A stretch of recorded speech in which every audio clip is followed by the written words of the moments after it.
Вітаю гаспадары. Ну, хацелася б сказаць некалькі слоў пра падзеі, якія адбыліся 27 ліпеня ў Маскве. Там разагналі несанкцыянаваныя мітынгі і апазіцыя ўшчала бучу на гэты конт. Ну, што тут можна сказаць? Такі справа дзяржавы на тое, каб ахоўваць парадак і нічога больш. Але праслухаў я ролик «Эхо Москвы» перадачу, дзе Евгения Эльбас, прафесійная апазіцыянерка, ну, прафесійна ў тым плане, што на грошы ад гэтага атрымлівае, значыць, не славіла, паносіла Пуціна, Собянина, называла яго не чалавекам, а нейкай там нікчэмнасцю, што ён там, значыць, сілавікі збівалі мірных грамадзян, там валаклі, там 75 чалавек у аўтобусы запхалі, пратрымалі больш, чым патрэбна там. Ну, гэта так званыя дэмакратычныя правы так званага добрага захаду, які да нас прыносіць, акрамя распусты, здаецца, і гора нам, і навала ў выглядзе Гітлера і Наполеона, захад нам ніколі добрага нічога не прыносіў, скажем так. Ну, порнофільмы, там, фільмы жахаў, там, баевікі, вот это захад. Але, ну, як бы, Альбат сказала так, і высмеяла адначасова Пуціна, які ў гэты момант апускаўся там на батискафе, ніжэй там за 300 метраў на Чорным моры, і высмеяла, што на Чорным моры ж нічога цікавага няма, там ніякага жыцця ніжэй за 300 метраў, там, ну, з экалогіі вынікае. І высмеивали там Путина, ну, добра, што не кранули там патрыарха, таму што іх РПЦ, Расійская праваслаўная царква, это галоўны аб'ект для насмешак. Але тым не менш, як Путін апускаўся на дно, улада трывала была ў яго руках, вот што цікава. І так званая вертикаль, якую высмеиваюць апозіцыянеры, прыкормленыя з захаду, мэта якога заўсёды была разваліць і аслабіць Расію, навязаць свае каштоўнасці. Тым не менш, не спрацавала ўсё гэта. Як гадзіннік, значыць, дзейнічала сістэма Пуціна. Тут у чым справа? Я праглядзеў гадзінны ролик, падзеі, якія там адбываліся ў звязку з гэтым мітынгам, там выйшлі нейкія незадаволеныя, там планавалася 1020, не ведаю, выйшла ці не. У цэнтры Москвы там выкрыквалі лозунгі, што не даеш там выбіраць таго, каго мы хацім, а на гэты конт Пуцін сазваў вялікую гвардыю, каб не дапусціць згушчэння народа і ўсякіх непарадкаў, таму што ўсякія непарадкі, вядома, ну, як бы небяспечныя.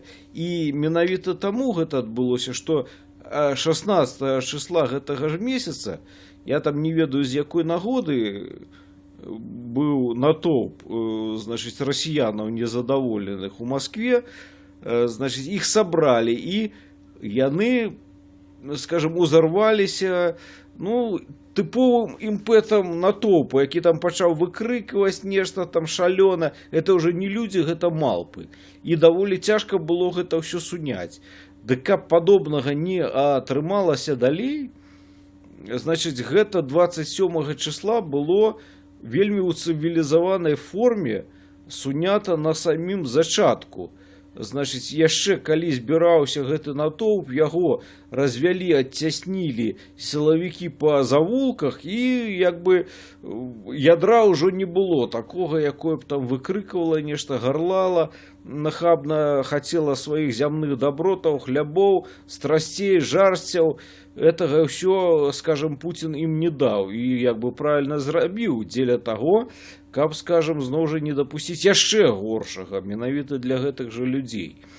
Таму паглядзеў я гэты ролик, там ну некалькі было там маладых людзей, пакладзеных животом на зямлю, со спиной, на спине руки у іх заведзе, там яны апісаліся там ад страху, там ніхто асабліва не супраціўляўся, і там валаклі, я б нават і не сказаў, што некага там валаклі, просто вялі у аўтобус, таму што сіла была на баку, скажем, сілавікоў, это ўсё было прадугледжана, спокойно, мирно потом усіх отпустили, упевнены, ніхто там не стратив ні своєї роботи, нічого, ну просто удалося у Москве, яка сама по собі якби вибухова така, ну, бочка, можна сказати, сунять, тому що гэта все равно ні до чого б не привело. І усё, что говорил Альбац у своим ролику «Эхо Москвы», там можно поглядеть «Эхо Москвы» по-белорусски, ну, значит, это все хлусня, что там нечто такое дикое, страшное сбоку там силовиков отбывалось. То, что я убачил у гадзінным ролику, это просто цивилизованно сунялі конфликт, и причем москвичи себе паводзілі вельмі цывілізавана, як, ну, я нават не побаюся тут эпітэт праваслаўныя людзі. Яны там нешта гаварылі, спрабавалі цывілізаваным макарам, скажем, пагаварыць з, ну, назовём іх так, амапаўцамі. Тыя адказалі, што нічога не ведаем, усе пытанні мы выконуем толькі загад, усе пытанні да прэс-службы, скажем так. І ніхто там не кідаўся з кулакамі, и с некими там гирами, с некими урнами, как Альбац рассказывала на силовиков. Ну, может, кто у неким завулку кинулся, я это не бачу. Все было тихо, не порушивши спокой москвичов, что важно. Так, чим кепская вам улада. І гэты мітынг, скажем, які кіраваўся да таго, як раз хістаць духовны стан москвичоў, выклікаць пэўнае насілле і бучу, а ў перспектыве захапіць уладу так, як на Украіне яе захапілі, ну, Штаты, будзем гаварыць прама, не атрымалася. І, як бы сказаць, менавіта праз тое, што Путін правільна арганізаваў вот гэтыя самыя сілавікі службы, якія спрабуюць пастаянна якіх зганьбаваць, не славіць, на самой справе гэта ёсць імунітэт дзяржавы, які забяспечвае парадак. Ён забяспечыў парадак. Усё сціхла, не давялося да нейкага там кровапраліцця, усе засталіся здаровы, усіх забралі, потым дамоў родзічы цэлымі і непашкоджанымі. І самае цікавае, дзеля чаго я ўсё гэта пачаў. Цягам перадачы на «Эхо Москвы» Альбац чарніла Пуціна тым, што ў нас вот такі нізкі ўзровень жыцця, вот на захадзе высокі, мы праз гэтую дэмакратыю хочам прывесці высокі ўзровень, ну, грубо кажучы, каб жратвы стала больш і распусты больш. Можна было ўсю распусту сваю за грошы задавальняць, ну, это я так уже кажу між дужкамі. І што атрымалася? Я вам сказаў, як это цывілізавана ўсё прайшло ў Москве, ніякага там і разгону не было. Москвічы ўсё зразумелі. Што было ў тым жа Парыжы, ну не Парыжы, Францыі, дзе там год таму на саміт прыязджаў Трамп. У гэтым горадзе, я яго прызабыў назву, за суткі пачаліся дзікія скандалы, дзікія пагромы, як сапраўдныя жывёлы, гэтыя сытыя французы, да ўзроўня якіх Альбац нам прапановвае імкнуцца, руйнавалі вітрыны, машыны пераварочвалі, падпальвалі, з імі нічога не маглі зрабіць, каб не пачаць іх расстрэльваць.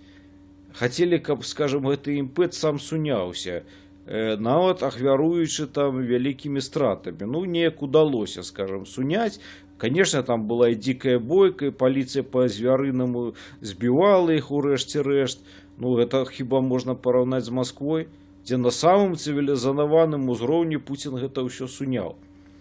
І вось менавіта да гэтых французаў, якія сытыя, ну, безумоўна, значна больш ядуць, скажем так, за нас, за беларусаў і за расіянаў. І значна больш яны маюць магчымасць адпаведна за гэтыя грошы распусту сваю задавальняць. І нічога, ведаеце, нічога. Вот не дапамаглі гэтыя ні грошы, хлябамі ўсё роўна не накармілі, ўсё роўна не задаволены, у нейкіх там свабодаў не хапае, нейкія меншасці там незадаволены, яны будуць крушыць все, руйнаваць там, ну, вось вам, як кажуць, усё навідавоку.